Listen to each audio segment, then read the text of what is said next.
well, understatement.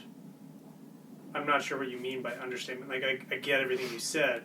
I just don't get what you're saying about understatement as a word. Understatement, like, when, from the perspective difference between Dalai Lama saying it and what people think. Yeah, okay, so it's not an understatement. It's just saying world peace. Everyone has different ideas, and you're saying what it actually would be.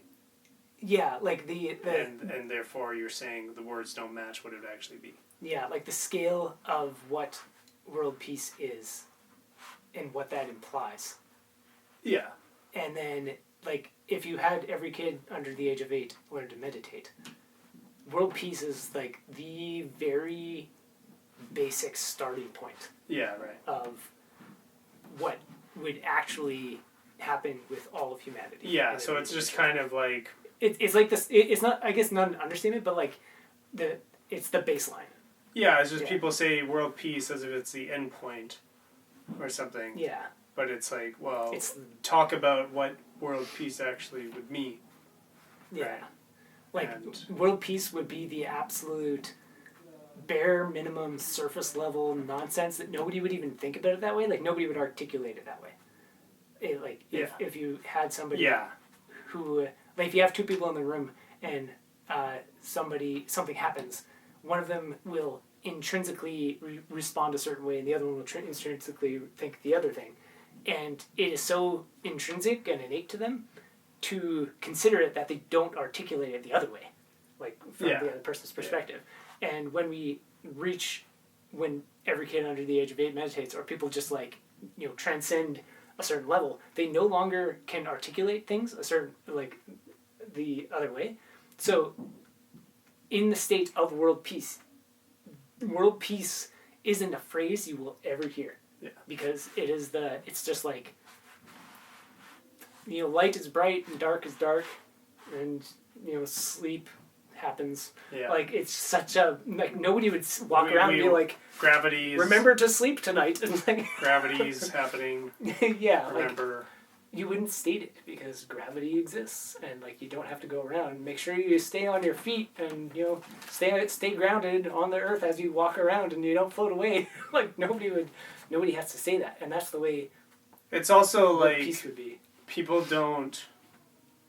World peace is really an illusion because every individual is living their own experience, and you're never going to know if world peace has actually happened because you're not talking to everyone in the world at the same time. Yeah.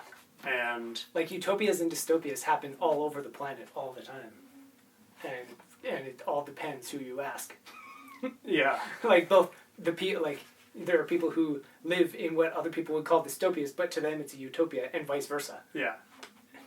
Yeah. So it's like the world doesn't have a conditional peace level that you say now the world is peaceful, and then each person has their own unconditional level of peace, and it's it's just you're never gonna know. And then say it has been happening for a while, you still won't even know that it's been happening for a while because you just can't. And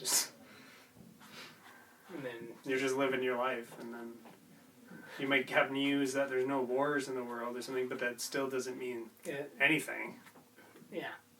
And then, for the most part, most people are living in world peace, but in terms of the material things that they would think world peace would imply, so other people in the world would be like, oh man, they basically have a utopia in some parts of the world because they have houses and basic needs met and all this other stuff. And then those people, because they're not peaceful, because their state of being is so low, they end up with things like luxurious existential crises and things like that, the most luxurious crisis you could possibly have because the peace isn't there. So it's two people who need basic needs met, the world peace is having those basic needs met, which is something that other people have, and those other people have that, and then what they want is to garden.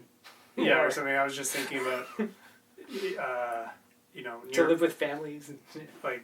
How many rich houses are empty because people don't use them. And so it's the person who has the material piece or whatever, the worldly stuff, is not even using it because they're bored of it or whatever. And